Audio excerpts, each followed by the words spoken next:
10,000 watts on 104.7 FM, 94.1 FM in the FM Metro, the KFGO mobile app, KFGO.com, and on the triple towers of power, the mighty 790 News Radio, KFGO.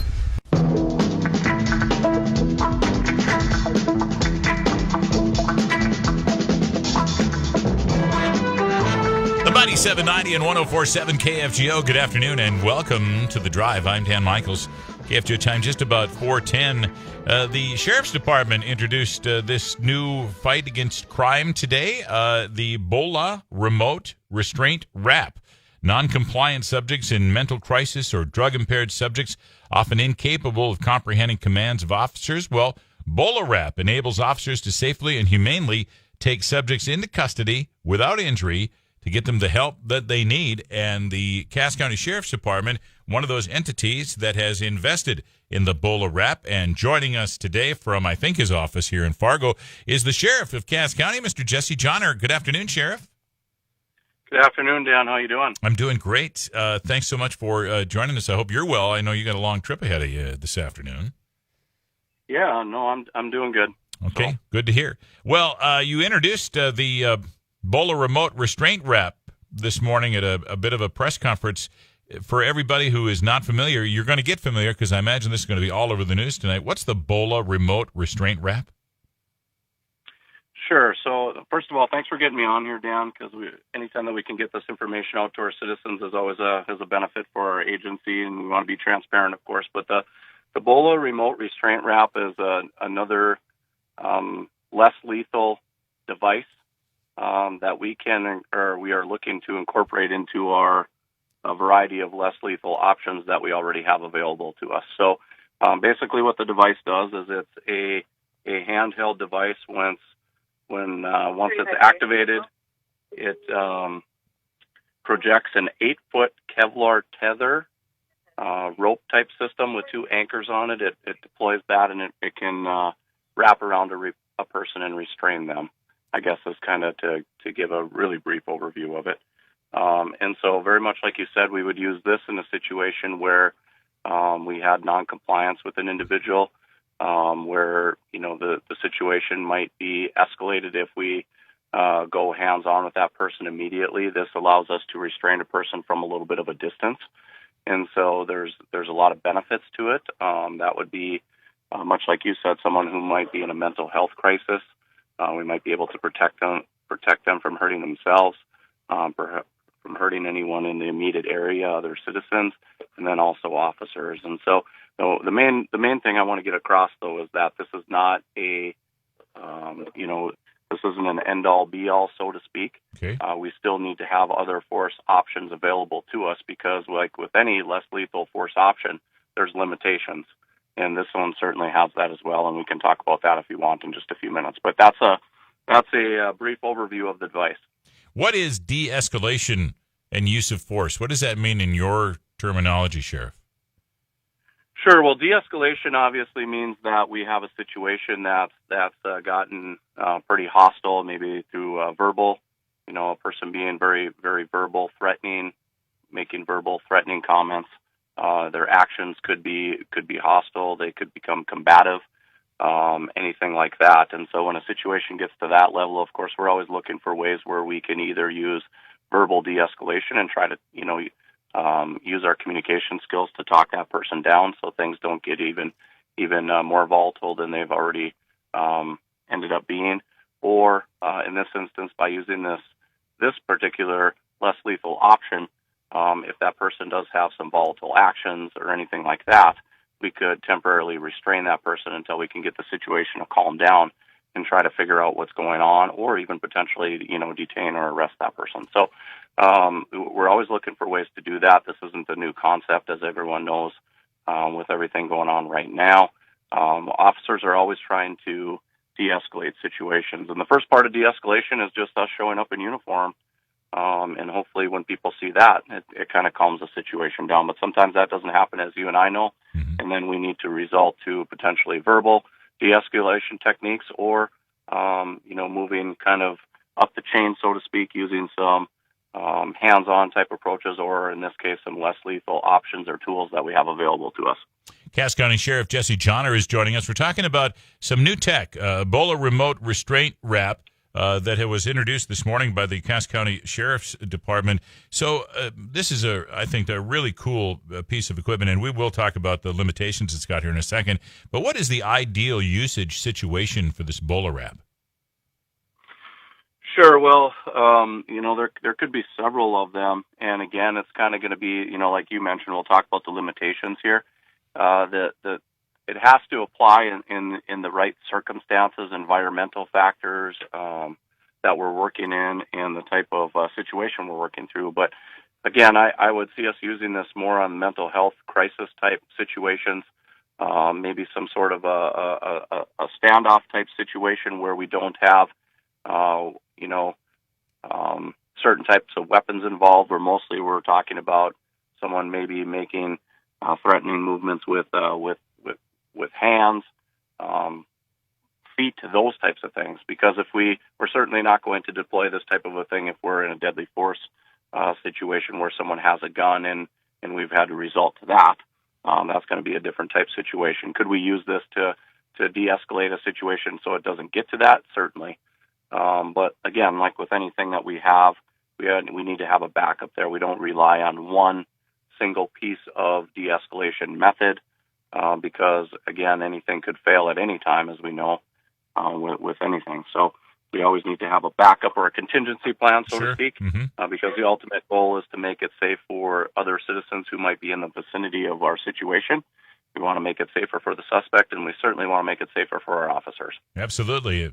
Cass County Sheriff Jesse Jahner joining us. We're talking about the Bola Remote Restraint Wrap. So those limitations we've been talking about, I understand like a high wind situation might make that thing not work as well. What are your limitations going into this? Sure. Well, I guess just basically how I defined that the system works is it deploys this 8-foot Kevlar tether cord, which is kind of like a rope with two anchors on the end. And so, as you can imagine, with any time that you're trying to move a piece of rope in that length through the air and get enough momentum to wrap it around a person, that's where the limitations come in. So, much like you said, there's going to be weather conditions that we have here, whether it's wind, which is going to play a factor in how accurate that device is and how far it can go, because of the weight of the rope and the anchors and everything. There's a certain distance it can travel, so distance is going to become an issue. There is some concern, of course, if a person is moving, if they're running, the system might not be very effective then. And, of course, then you need to also worry about secondary injuries from that person running, and if their legs get wrapped up in this thing and they fall and that type of thing. So there's certainly limitations of that. And then, obviously, the target presentation, what type of angles that person presenting to the person who might deploy it. And then lastly is going to be the target environment, and we're going to need a little bit of a distance around that person for the rope to accurately wrap around that person. But one thing that I really want to get out in this message, Dan, is that number one, this isn't a reaction to anything that's going on nationally. I've had that question posed to me, and that's not the case. We've been looking at this device for a while. And so that's one thing I'd like to answer. The reason that we didn't get it a while back is because it's a new product to law enforcement. It's catching on pretty quickly here, but I wanted to see some of the research, and I wanted to see some of the situations it was used in to make sure that it was conducive for us to use it in this area. Secondly, this isn't, again, an end-all, be-all. We still need to have other force options available to us, and so there still are going to be many times where we have to deploy other force options. And I guess the overall message would be is that when, the only time that law enforcement has to use these types of things is when people are resisting. So the basic message here is, if law enforcement comes into contact with you, comply with their orders and what they're asking you to do. Don't escalate situations, because when situations get escalated or people resist law enforcement, that's when these types of tools have to be used, and that's when, of course, there's an opportunity for people to get hurt, right? No matter who it is. So that's the general message. So. And Sheriff Jesse Jahner of Cass County is joining us. Sheriff, just to sneak this in there, is it illegal or is it not illegal to disregard a order from a law enforcement official? Oh, it is definitely illegal as long as that law enforcement officer has given you a lawful direction. You're not supposed to resist that officer's orders. Sometimes officers need to detain people to figure out what's going on. Again, when people resist, as long as the officer has a lawful purpose to be there and their actions are lawful, that's when it says in North Dakota Century Code and North Dakota law that officers can use force against people. So, again, the best thing is to just comply. Right. I'm going to be honest with you, Dan. A lot of people make mistakes, and we need to get those things figured out. And unless it's a serious mistake, you're probably, even if you do go to jail that particular day, there's always opportunities to get things figured out through the court system and get those situations taken care of. And anytime that you escalate a situation and force has to be used, you're going to get additional charges with potentially resisting, assault on a peace officer, and things of that nature. And it just causes that much more problems for the individual who went down that road. So, yep. Always best to just be patient. Just be patient and get through the situation, but comply with that. Cass County Sheriff Jesse Jahner joining us. We're getting played off the air here, but does it work do you fire a gun-type mechanism to get the Bola Wrap to work? Yeah, that's an excellent question. So like I said, it's a handheld device, but it is deployed by the use of a 380 blank cartridge. So that's one thing that when this thing goes off, it does sound like a gunshot based on the 380 blank charge that's needed to deploy or push the rope down range. So it does sound like a gunshot. That's why we need to make sure that we're training with our staff so they understand what it sounds like, of course, and then with other agencies as well, because other agencies in this area don't have this particular device right now, so they might not be familiar with, or they probably aren't familiar with how it's deployed. So we've already sent that information to all the agencies that we work with here in the area, so they understand what it is, because we certainly don't want to have them mistake something that we're doing as, like a shots fired type call if we're dealing with something in the vicinity that they're in, or they're working together with us, because that then, of course, could also result in another use of force. Yeah, so we education is a big portion of this before we kick it out. We're still working on a few policies right now to get into place here and procedures, and so I would expect this to be on the street over the next week and a half to 2 weeks. And you got to forgive me, Sheriff Jahner, but the cool factor here is immense. I mean, this type of weapon is on Batman's utility belt, so the Batman factor does come into play.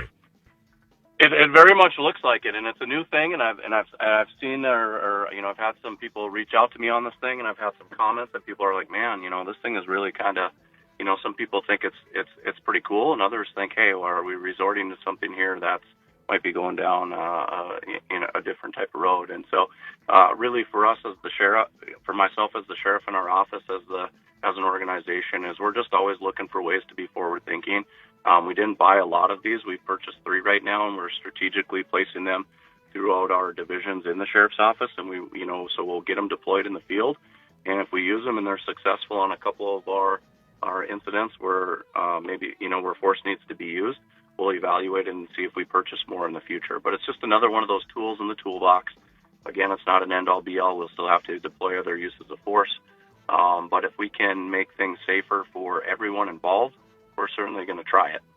It's a new non-lethal weapon that the Cass County Sheriff's Department is going to use to fight crime. It's the Bola Remote Resistant Wrap. I'm going to call it that from now on because this is so cool. Right off of Batman's utility belt to the Cass County Sheriff's Department. I tell you what, here he is, the vice chair of the Dakota Sheriff's Association. He's getting ready to go to Deadwood for meetings this week, but he gave us time to be on the air with us today. Cass County Sheriff Jesse Jahner and the Bola Remote Restraint Wrap system that has been introduced today. Sheriff, please be careful on the road tonight. Thank you so much for joining us.